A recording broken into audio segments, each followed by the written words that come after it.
Where's the outrage? Where are all the so-called women champions? Where's Kamala Harris? She went nuts over the trial back, the impeachment trial over the Supreme Court justice. Where is she today? Where's AOC on the fact that women are now forced to fade from public view, cover up, not a peep out of this administration on the state of women today in Afghanistan? Disgusting. You're not a woman champion just because you champion Democrat women, okay?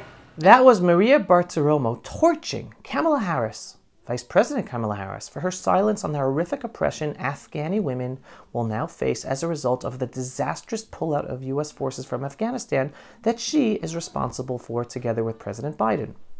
Considering Kamala Harris is the Vice President of the United States and a woman who considers herself a champion of women's rights, her voice has been horrifyingly absent during this fiasco with the absolute destruction of human rights and women's rights in Afghanistan due to her and Biden's policies with this horrendous pullout.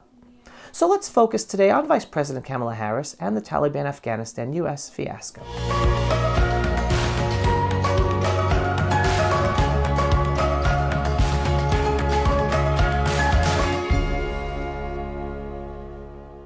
Folks, as you know, social media censorship is growing.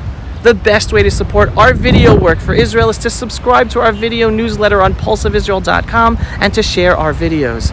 If you are already a subscriber, then thank you. Back in July 2019, during the Democratic primaries, the Council of Foreign Relations invited the Democratic presidential candidates to articulate their positions on 12 critical foreign policy issues, including Afghanistan. This is the question they asked about Afghanistan. Question: would you commit to the full withdrawal of U.S. troops from Afghanistan by the end of your first term, or would you require certain conditions be met before doing so? Well, Kamala Harris answered yes. She supports a pullout of U.S. troops. And then she added this, quote, "I fully recognize the importance of diplomacy and development to success in Afghanistan, and I want to ensure that the country is on a path to stability, that we protect the gains that have been made for Afghan women and others, and that it never again becomes a safe haven for terrorists." Sounds great what she says, right? Well, her words are meaningless without actions. Well, it's now a safe haven for terrorists, all the gains of America are gone, and now women will be subjected to horrendous Sharia law under the Taliban.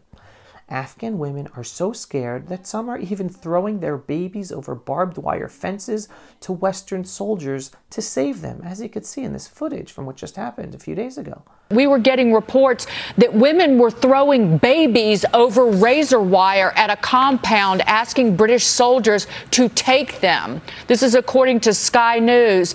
The report said women were throwing their babies over the razor wire, begging for the men to take their children. Yet silence from Kamala Harris?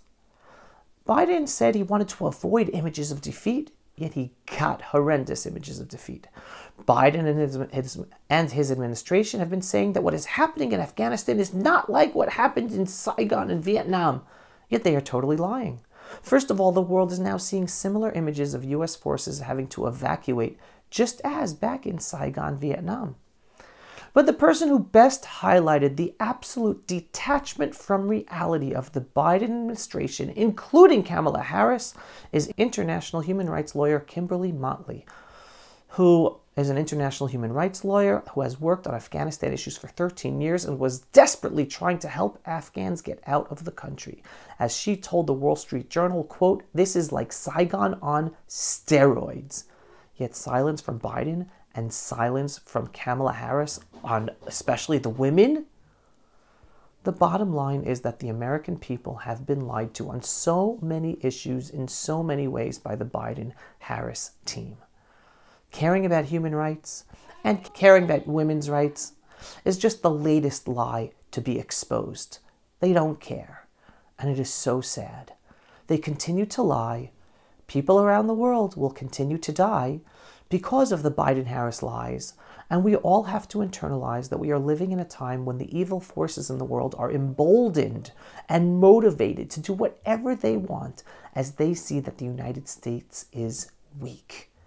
Just to imagine, just a year or two ago, we had peace with strength under President Trump. Well, we all must protect ourselves because nobody, not even Americans, can rely on the Biden-Harris administration for any protection, especially here in Israel. However, hold on to your faith, everyone. As I always say, we are living through a demasking process. Little by little, the lies and the liars we have all believed are being exposed. Ultimately, we must place our trust in the one above. We will get through these challenging times somehow, sometime, not because of our leaders, journalists, or politicians, but despite them all.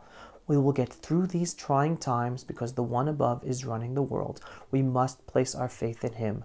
Be the best person you can be, and let's all move forward, making the world as the best place we can for ourselves and our families together.